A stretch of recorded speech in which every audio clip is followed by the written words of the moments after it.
Hello, everyone, and welcome to the Backgate Podcast. I'm Trent McGee, your host, alongside my co-host, Mr. Jake Endicott. Well, Jake, here we are. What was once a dream is now a reality. We are officially podcast bros. Your thoughts? Well, I can't say that I'm surprised totally, but a little bit. When we first thought about this, I thought there was no chance that we were getting all the way to making a real podcast. I thought we would talk about it, and that would be it. It would be over. But I can say I've had a lot of random people come up to me saying that they're really excited about the podcast. So hopefully this all works out. Yes, sir. Yes, sir. We certainly are set up for it, and here we are, episode 1. It's happening, everyone. Just a brief introduction to each other. My name is Trent McGee. I work for Archie Cox over at Brickway Stables. Been riding since I was 7 years old, and you might see me in some of the Southern California Grand Prix. Mr. Jacob Endicott over there is my co-host and partner in crime. A little intro for Jake.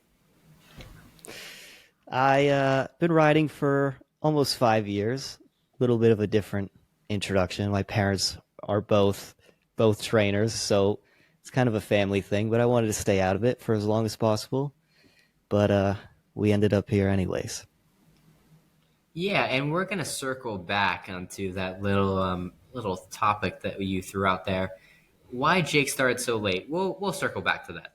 But in the meantime, let's transition into a little survey that we conducted on the Backgate Instagram page for our fans that have been fans even before we got this off the ground.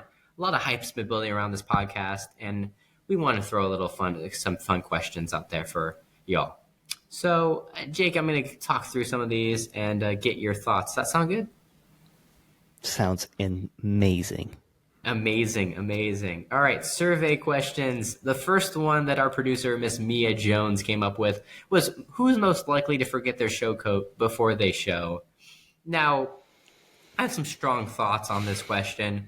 But Jake, I want to first get a little prediction from you. What do you think our fans said about this question? Well, I know how I feel about this question, but I feel like there's some haters out there that are just gonna put this one down on me. But I think not accurate. I don't know the results, but I'm gonna have to say that they're probably all on me. You know, I would agree with the haters. I would have put it on you as well because I don't think I've ever forgotten my show coat. But our fans disagreed. They split us 50-50 even. I don't know how I feel about that. I think I'm more offended than you are, but... I'm not mad about that. I mean, a little disappointed because I don't think I ever really forget my show coat. Maybe twice my entire career. So, I mean, a little disappointed, but I could be worse. All I'm hearing is that twice is more than 0, but so be it. Our fans have spoken. Yeah, right. That's all I'm saying. But maybe this next question you'll have a different perspective on. The next question, who's most likely to be a Formula One driver? All right, well, this one, see, this is just it's not really fair because you are very public about your love for Formula One. I am a little more private, but some might say I'm actually the bigger fan. But, well, that's another conversation to have later. So I think probably every vote is going to be for you, even though most should be for me. And I'm also the better driver by far, not close. We will do an episode at K1 Speed, and I will show everybody what is actually happening here. Expose Trent for a fake fan. But they'll probably be all for you, but episode? It is for sure, 100%. There will be one. All right. Well, the fans have spoken, and while it wasn't unanimous, I was voted to be the most likely F1 driver. Can't say I disagree with the fans. Maybe Jake's a little private with his fandom, but I think the fans got it right on this one. They're wrong. You're a better driver. They're wrong. No, they're wrong. It's actually self-made. It shouldn't even be close. It should not be close. But I'll let it slide. Fans, I'm right there with you. Who's most likely to get to the barn earliest? Okay, let's be honest here. Take a timeout. Jake, this should be unanimous. I don't, I mean, good luck trying to argue this one. I'm sorry. I'm not going to fight this one because I'm not much of a morning person, but I do I do get to the barn somewhat early sometimes at the horse show for sure, morning hags. But at just the All right. barn at home, I'm a 7:30, Morning 8 hack o'clock time. kind of guy. I'm a 7:30, 8 o'clock kind of guy. This guy strolls in at 7:45, just looking around, watching all the grooms do the work. No, no, no, no, no. My morning hacks.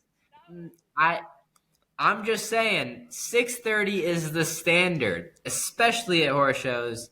This should have been unanimous. I was I voted the most said the likely to horse get show is a to the different barn story. earliest. The horse show's a different story.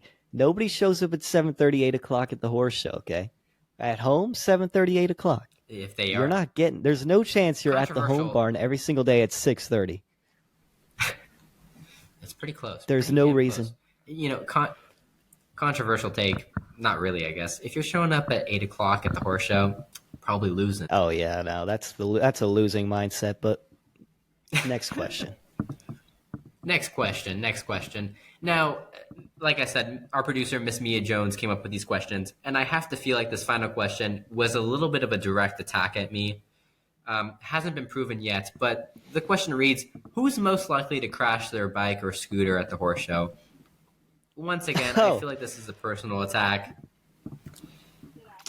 it might be personal, but it's necessary, 100% necessary. Because if you're going to be on a scooter, one, it's already a little bit questionable decision making. Like a scooter at the horse show, Whoa, not whoa. practical. So if you're gonna be on the scooter, you're gonna have to stay on the scooter. So if you're gonna fall off the scooter, you need to be punished for it. Okay, so we need to All get right. this out there. So let's hear the story. How If did you fall off the yeah, scooter? if our fans don't know yet, if our listeners don't know yet, if you guys follow my boss, Mr. Archie Cox, he is very active, I would say, on social media. And a few weeks back, I might have, while the thermal rain was going on, by the way, I might have taken a little tumble off my scooter, resulted in, I would say, a little bit of a messy sort of picture. I definitely fell into a puddle, and That he would be an decided to understatement. display this. Yeah, he decided to display this amongst his thousands of followers. And did I get a lot of instant messages from this? Yes. A little bit of embarrassment, but let's be honest, okay? Barn We will be behind barn popping the three that picture up day. on the screen. What you're seeing right now is it's Trent at a low point in his life. And everybody's been there, but we just like to broadcast this to the world just to let it be known. He's very wet, very muddy. Just it's just the day is ruined. The week is ruined. There's no coming back from this. Anyways, I should continue. I should add that I was going quite fast on that scooter, and I might have. I wouldn't say it was more of a. It wasn't really a tumble or fall. I might Yeah, have just so like so you're floated. going fast on your scooter and you couldn't stay on, but you're going to be a Formula 1 driver? Yeah, I was right. like Charles and Monaco that one year. Yeah, no, let's skip that. Let's just pretend like I'm going to ignore that. Just saying. For the next What? surveys, we'll just switch those votes around for the Formula One driver. It will be me. Needless to say, I unanimously was voted most likely for that one. Yeah. But we're gonna move on to the next topic because I need to move past little my shame on my scooter adventure. One of Yeah. our fans posed a very interesting question on the survey. They asked a personal question of you, Jake, that I had said we would Hmm. circle back around to. Jake, Okay. why did you take so long to start riding when Oh, you've great. actually, like you said, your family is full of horse trainers? Please explain. Uh, yeah. I mean, it's not a Disney exciting story like somebody wants it to be. But yeah, basically I think I was just a dumb young child being rebellious, not wanting to be a part of the family business at all, and I hated it, so I stayed as far away as possible for as long as possible. And now we're here and I ride and that's all I do. And I think it's positive, negatives and positives. I think possibly I could have been burnt out by now doing this every single day for the past 20 years of my life. And Right, right. I wish I started a lot earlier because I could be a lot farther along, but it's fine. I feel like I'm far enough along for how old I am, but it's all right. It could be I better, think could that be brings up worse. an Yeah, I think that brings up an interesting topic, though. I mean, you talk about your background. You've got a family full of trainers, want to avoid the burnout, try to do something different, and then transition back into it. Whereas me, my family has basically no horse people. They love horses, but no horse people in the Just the family, and so complete I kind opposite. of complete opposite. I came into the sport with a clean slate, just being a general sports fan, and then loving horses as a separate sort of token. And so when I was finally introduced to the sport, it was kind of just the perfect marriage. I I have a might have to question add that I actually about wanted to this. go ahead, Jake. How does one straight male get into show jumping with no family background? Because when I think about it, I think there's no chance I would be riding if it wasn't a family thing. No chance. It would never be near a horse. That that's So a fair take. I Especially, want I to love hear how how you you get just into threw in this. that little straight mail. Good Yeah, that's an question. Good important thing question. to add. You You know, can't leave that out. it's an important little addition.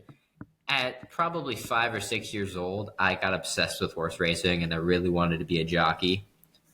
Shout out to Mike Smith, one of the craziest athletes in the world, by the way, in his 50s, like just Great athlete. dominating the horse racing industry. Anyways, obsessed with horse racing, really wanted to be a jockey. Love the speed of it. Obviously, loved being around horses. And I believe that my mom possibly made one of the, I mean, she just completely I mean, she took me by surprise. She told me that I was going to be too tall to be a jockey. Really just Well, nixed my dream and transitioned me into she show was jumping, not which was a lying. it was a genius stroke on her part. For our first time listeners who don't know me and Jake personally, I am 5'6" on a good day. Um, I will admit Yeah, we're that. not Just super fair. tall. Just fair point. Jake's not any any I giant am either. just barely slightly taller. Just barely, 2 inches slightly. on a good day. I would say five Maximum. eight on 5'8" maximum on an insanely amazing day. But There you go. yeah, we're short And kings. we're short kings. We're short kings. But for some reason, at 7 years old, my mom convinced me that I was going to be too tall to do this, to be a jockey. And I believed her. I was like, yeah, Just lying 5'10", straight to your 5'11", face. minimum. Minimum.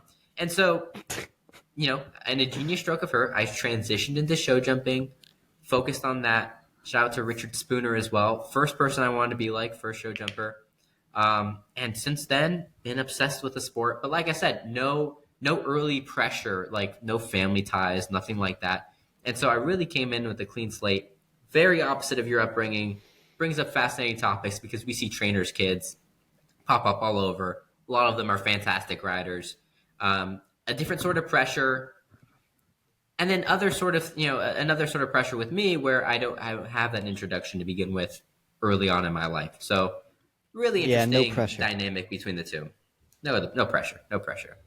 It is nice. And speaking about pressure, Jake, we're in an Olympic year, Yes, Paris, we are. Pretty big year. 2024, pretty big year.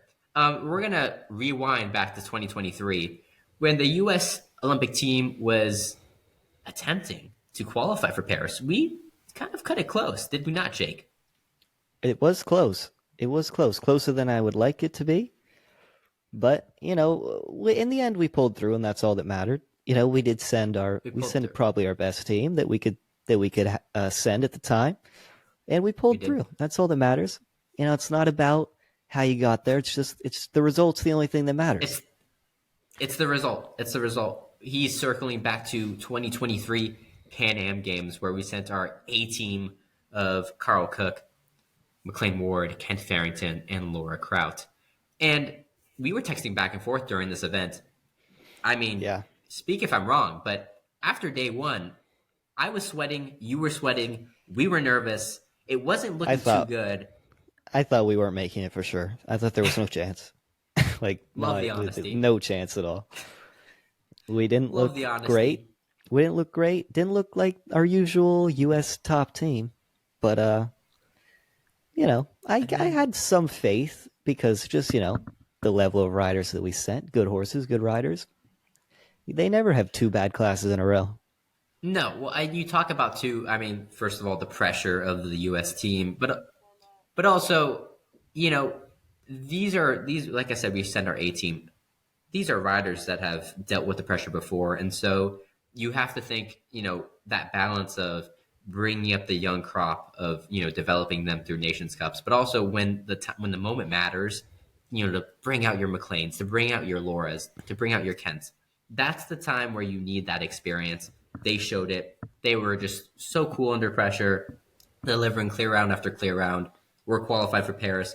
Kent Farrington comes home with an individual silver. McLean comes with individual bronze. Pretty amazing display, no? It was a great showing, actually. It started bad, but it ended, about as good as you can get. And And I think we had probably three of definitely our most experienced riders on the U.S. team. And Carl, maybe not super experienced jumping for the team, but a very experienced rider. So it was not. I had faith in them being able to handle the pressure of having to make up some time and score. So I I think it's not a huge surprise, but I think they'll be ready to go for the Olympics. they'll be ready to go as well. Now, a big topic concerning the Olympics, we dealt with it in Tokyo. We're going to deal with it again in Paris. The format. Obviously, a huge difference than the traditional format of four riders and a drop score. Now we've got that three-rider system. You bring the fourth rider in, one does the individual, then one does the team. That's how we did it in Tokyo. I predict that's probably how we're going to do it again here in Paris. But your thoughts on the three-rider format? I know a lot of riders, a lot of top riders have spoken out against it. We're Yeah. going to go through it again. Your thoughts? Uh, obviously, I'm not a fan. I don't think I've actually met anybody who is a fan. It doesn't It's hard to really find make them. any sense. It doesn't make any sense to me, horse welfare wise, or I mean, even for somebody, a spectator looking in, I don't feel like it makes it any easier to understand, which was the point of it. They wanted to make it non-horse people be able to understand the format easier. But I don't think it actually helped that much. I think it was not that difficult to understand in the first place, and I don't think it changed much with this format either. It was a hard pitch, honestly, because I think of all the things that are difficult to describe in the industry, the drop score, I don't think is one of them. It's pretty Yeah, self-explanatory. So that itself was a hard pitch. Now, believers in the system in the format will go back to Tokyo and say, "Well, okay, we got an amazing display out of it, an amazing Olympics. Ben Mayer, of course, coming away with individual gold with explosion. deserved. Team Sweden coming away with team gold. Yeah, Us I taking think I the think team silver. somehow the right people won it anyways. Sweden for sure. That's a gold medal team. Ben Mayer with explosion for sure, gold medal Right. pair. I think the results were how they should have been, no matter what. But I think it's still the format still should be changed, and it obviously isn't this year, but hopefully 2028 will change back. Right. I mean, we've touched on this before in just our own conversations. It was almost a sense of you don't want to use the word luck, but luck in the sense that yes, the Yeah, most deserving, the best at that time, the best horse rider combination did win individual gold. The best yeah, team won team gold, but it wasn't because of the format. I no. think And if you think about it, is the point we're trying actually, to say. Sweden at the time was a three-person team. They had Right. Petter, Henrik, and Malin. That's their team. They didn't have that top fourth rider at the time. Now, obviously, they have Jens and some young riders. At the Right. time, that was their team. They had three people. So it didn't actually affect them that much. And I think that kind of played to their advantages. And I think that's probably why they won. And I think they should have won even if there were four riders on the team. Right. Okay. You let's say hypothetically we did the old format and you threw in the drop score. Those it's still three scores count, and those three riders were the best at that time. They were on the top of their game. They were delivering the most consistent rounds, and I think Robert touched on it even right after the Olympics. The jump off for gold, right? It wasn't Yeah, that we necessarily lost, it was that Sweden won. They were just yeah, that good. But it they were wasn't, better. like I said, they were better. But it wasn't because of the format. And so I think that's No, important to say.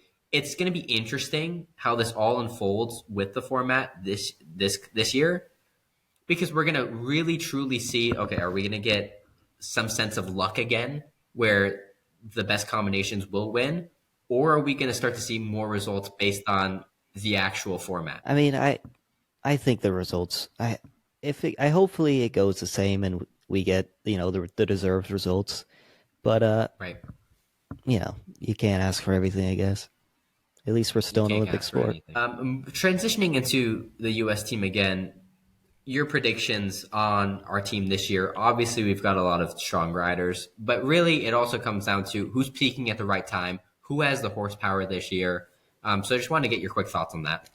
Quick To predictions. me, right now, if everything stayed the same, no horses, riders get injured, I think the Olympic team is going to be somewhat obvious. Obviously, I think we have Kent, McLean, and Laura, and I think that stays the same as the Pan Am Games.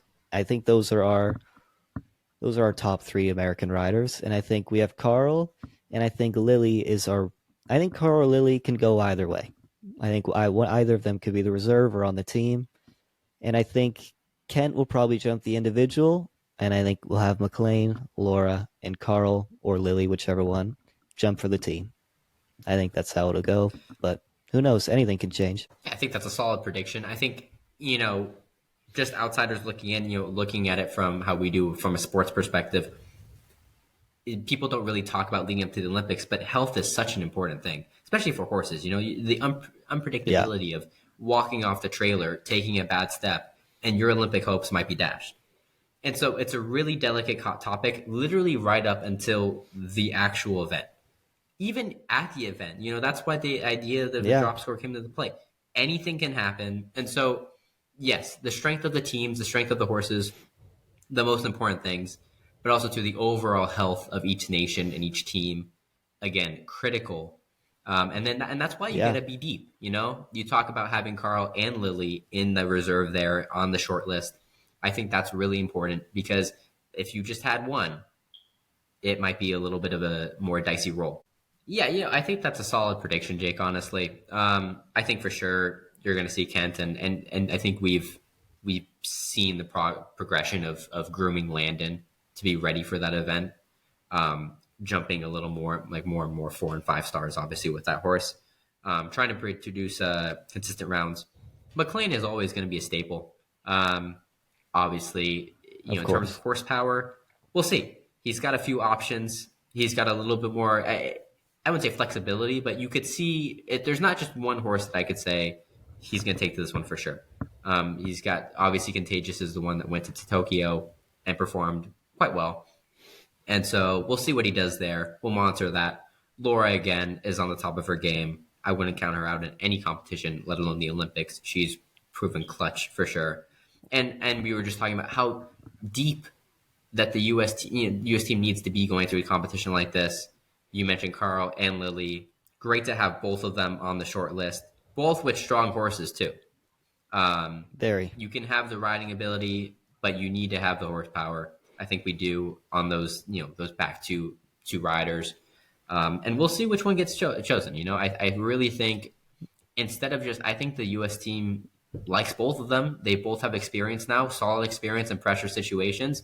It's probably going to come down more to horse health and who's just peaking at the right time, and that could be a toss up. I think that's going to be a tough decision to make unless there's an injury or something. I think they'll unless or something starts to go wrong, which knock on wood right now it's looking pretty good for both of them. I think that's going to be a tough Right. decision for Robert and everybody that has to make the final decision for who's jumping on the team. But I think they can't really go too wrong with that. I think whichever one they pick is just going to have to show up. Either way, it's going to be an exciting Olympic year. We're going to, as we progress through some of these episodes, we're going to keep track of it, obviously. We're going to keep track of all the big events, and leading up to the actual Olympics itself, we'll have coverage, all of it, through all of it. And we're going to have, riders on and trainers on who have that Olympic experience, hopefully, that can give us some insight and background details into what that process looks like. Next episode Next is gonna episode, be next episode's gonna be a good one. I think it's gonna be a it's good going to one. be It exciting. could be. Next up, It's gonna be. I think you guys should be ready for this one. It's gonna be good. We're gonna yeah, we might have have. a special guest. It's a pretty good guest, if you ask me. I think it's a pretty good guest. I think everybody would It's agree. in the works.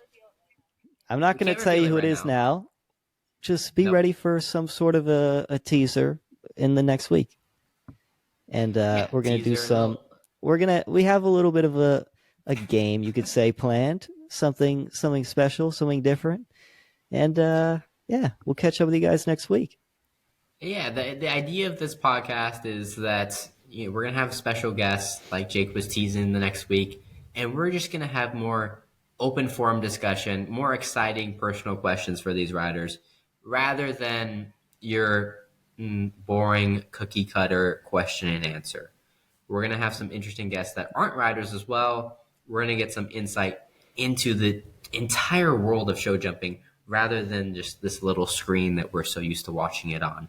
Can't wait. Special guest next week. A lot of star power in that next episode. Quite excited for that. Oh yeah, Jake. this is gonna be Oh fun. yeah. Oh yeah. I think Oh we yeah. got a lot planned. It's gonna be Much more to fun. come. There. Just before we go, I just want to put this out there into the world. There's a lot of other podcasts that I've seen popping up lately. I don't want to say that we had the idea before they did, but I'm just gonna put that there. And honestly, this one's gonna be so much better than the other ones. It's not even gonna be close. They will just quit We and got stop trying pretty quickly. I think we've got just this one burning out in the the bag. competition. We In are the going to bag, in form the a bag. monopoly over the podcasting scene in the horse world pretty quickly The here. podcast pros. Be We ready. got something special for y'all. Something different, and can't wait to introduce it to you guys. Well, this was just our fun little episode one, our little teaser. This is gonna wrap it up for us. Like I said, extremely exciting guest coming for episode two, but we're gonna keep it under wraps for the time being. Special thank you to our producer Mia Jones for coming up with that survey and working with us throughout this entire process, and to executive producer Jason McGee. That last name might sound a little familiar. My father. Special thanks to Colby Garvin for the original music on the podcast, and finally, thank you again to my co-host, Mr. Jake Endicott. My You're name is very Trent welcome. McGee. There you go. My name is Trent McGee, and until next time, we'll see you soon at the back gate.